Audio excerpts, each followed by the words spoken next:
আজ মহালয়া, পিতৃপক্ষের শেষ, দেবীপক্ষের সূচনা। একই সঙ্গে শারদীয় দুর্গোৎসবের পূর্ণ লগ্নেরও শুরু আজ থেকে।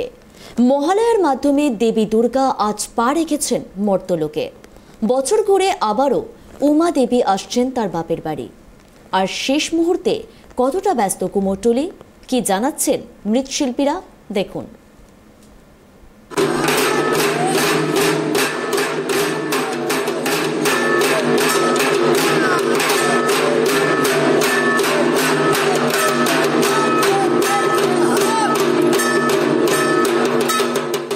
বাজলো তোমার আলোর বেনু, এই গানই জানান দিচ্ছে যে মা চলে এসেছেন। আর যেদিকেই কান পাতলে সেই গানই কিন্তু শোনা যাচ্ছে, অর্থাৎ এটা সকলের কাছেই পরিষ্কার যে মা চলে এসেছেন। আজ মহালয়ার পূর্ণ লগ্নে শুরু হয়ে গেছে দেবী পক্ষের সূচনা। পিতৃপক্ষের শেষ এবং দেবী পক্ষের সূচনা, সেই সূচনাই কিন্তু হয়ে গিয়েছে। বছর ঘুরে আবারও দেবী দুর্গা স্বর্গলোক থেকে মর্তলোকে পাড়ি দিয়েছেন। 4টে দিনের জন্যই তার বাপের বাড়িতে আসা, আবারও ফিরে যাবেন মর্তলোক থেকে স্বর্গলোকে। অসুররূপী যে অশুভ শক্তি রয়েছে, সেই শক্তির বিনাশ করতেই মর্তলোকে আসেন দেবী দুর্গা। আর সেই দেবী দুর্গার পুজো আর মাত্র কিছুদিনের মধ্যেই। সেই শুভ লগ্ন উপস্থিত হয়েছে আজ মহালয়া। সেই মহালয়ার পূর্ণ লগ্নে কতটা প্রস্তুতি পর্ব শেষ হয়েছে আর শেষ মুহূর্তের প্রস্তুতি কতটা, সেটাই জানতে আমরা এই মুহূর্তে পৌঁছে গেছি রায়গঞ্জের কাঞ্চনপল্লীর পটুয়াপাড়ার কুমোরটুলিতে।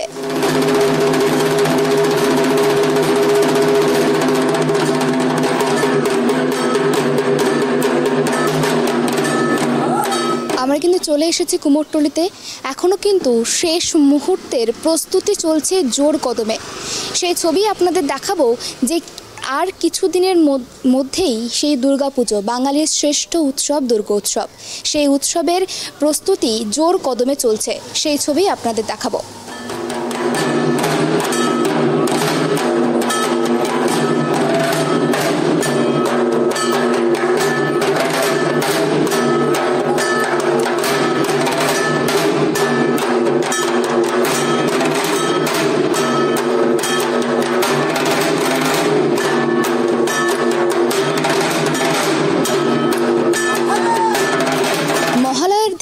দেবী দুর্গার চক্ষুধানয়, আর মহালয়ার শুভ লগ্নে কিন্তু স্বভাবতই অমাবস্যা থাকে। তাই দেবী দুর্গার মহা তেজে অমাবস্যা কাটিয়ে প্রতিষ্ঠা পায় শুভ শক্তি। আমরা এই মুহূর্তে চলে এসেছি কুমোরটুলির। দেখাবো আপনাদের যে কিভাবে শেষ মুহূর্তের প্রস্তুতি চলছে। এখনও কিন্তু জোর কদমে চলছে সেই প্রস্তুতি। আর মাত্র কয়েকদিন, তারপরেই সারা বিশ্ব মেতে উঠবে দেবী দুর্গার আরাধনায়। আমরা জেনে নেব যে শেষ মুহূর্তের প্রস্তুতি ঠিক কতটা। আমরা এই মুহূর্তে পেয়ে গেছি এক মৃৎশিল্পীকে, তার থেকে জেনে নেব যে শেষ মুহূর্তে প্রস্তুতি পর্ব ঠিক কতটা জোর কদমে চলছে। আপনার নাম? চিত্তপাল। এই যে দীর্ঘ 2 বছর করোনার পর আবার নতুন করে এই দেবী দুর্গার উৎসবে মেতে উঠবে সারা বাংলা, তো কতটা প্রস্তুতি পর্ব? আর মাত্র কয়েকদিন, তারপরেই কিন্তু মা দুর্গার পুজো। তো কতটা প্রস্তুতি মোটামুটি আছে, হয়ে যাবে কাজ কমপ্লিট। এই যে দুর্মূল্যের বাজারে মা প্রতিমা তৈরির যে সরঞ্জাম, সেই সরঞ্জামের জিনিসপত্রের দাম কিন্তু প্রচুর। আর সেই জিনিসপত্র কিনে নতুন প্রতিমা তৈরি করে বিক্রি করতে কতটা লাভবান হচ্ছেন আপনারা? লাভবান বেশি না, মার্কেট অনুযায়ী অনেক কম। শেষ মুহূর্তের প্রস্তুতি কতটা আমরা জেনে নেব। আমাদের সঙ্গে পেয়ে গেছে। আপনার নাম? জয়ন্ত পাল। এই যে পুজোর প্রস্তুতি, আর কয়েকদিন পরেই দুর্গা উৎসব, আর কতটা প্রস্তুতি বাকি আছে? এখনও অনেক কাজ বাকি আছে, কেবল কাপড় চোপড় পরানো হলো, এখনও চুল লাগানো, সেট লাগানো বাকি আছে। এখনও এই পঞ্চমী ষষ্ঠীর মধ্যেই সব ঠাকুর ডেলিভারি হয়ে যাবে। এই পর্যন্ত কাজ দেখতেই পাচ্ছেন।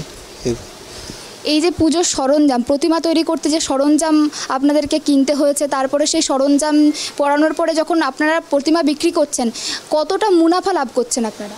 মনে করেন যা জিনিসপত্রের দাম তার থেকে বেশি নয়, মনে করেন 2000-3000 টাকা মার্জিন থাকবে, বেশি কামাই হবে না এইটুকুই থাকতে পারে।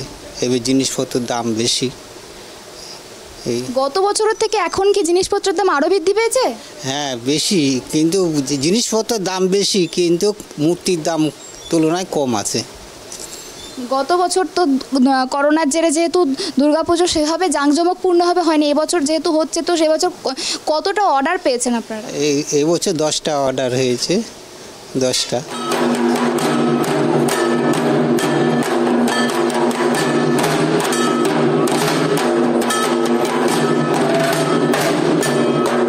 মূলত শরৎকালেই হয় দেবী দুর্গার আরাধনা, আর সেই আরাধনায় মেতে ওঠে দেশ তথা বিশ্ব। প্রত্যেকটি জায়গায় কিন্তু এই দুর্গা উৎসব মহা সমারোহে পালিত হয়। আর কয়েকটা দিন তারপরেই কিন্তু সেই উৎসবে মেতে উঠবে বঙ্গবাসী। আমরা আরও একটি কুমোরটুলিতে চলে এসেছি, সেখানে আমরা জেনে নেব যে পুজোর প্রস্তুতি ঠিক আর কত বাকি। আপনার নাম? অর্পিতা পান। পুজোর প্রস্তুতি আর কত বাকি? আর কয়েকটা দিন পরেই কিন্তু দুর্গাপুজো, কত বাকি পুজোর প্রস্তুতি? পুজোর প্রস্তুতি তো প্রায় হয়ে গেছে, এখন কিছুদিন বাকি, যতটুকু বাকি আছে আমরা এই যে করছি আর কি। এই তো কয়েকদিনের মধ্যেই তো হয়ে যাবে এখন আর কি। আর এই যে পুজো প্রতিমা তৈরির সরঞ্জাম কেনাকাটা করার পর এই যে প্রতিমা বিক্রি করতে হচ্ছে, যতটা প্রতিমা তৈরির সরঞ্জাম কিনছেন যেই দাম দিয়ে, সেই দামে কি আপনার লাভবান হচ্ছেন? সেটা তো পাওয়াই যাচ্ছে না, ওই দামে দিয়ে কিনলে আমরা ওইভাবে যদি চাই তো মূর্তি তো বিক্রিই হবে না ওরকমভাবে। যাই হোক হচ্ছে, এখন করতে হচ্ছে, কাজ তো করতেই হবে, এইভাবেই করছি আর কি, কম বেশি করে নিয়ে আর কি। জিনিসের দাম তো অনেক বেড়ে গেছে, প্রতিমার দাম তো সেরকম আমরা সেই মূল্যটা পাই না, যেভাবে আমাদের পেলে ঠিক হয় সেটা তো আর পাচ্ছি না, দিচ্ছে আর কি, ওইভাবেই চলছে আর কি। গত বছরের তুলনায় এবছর প্রতিমার অর্ডার পেয়েছেন, মানে কতটা পেয়েছেন, কতটা কি ব্যাপার? অর্ডার এবার আসছে, অনেকেই আসছে, আমি যতটুকু করি সেটুকুই করছি, কিন্তু মূল্যর দিক দিয়ে অতটা বৃদ্ধি পাইনি আর কি।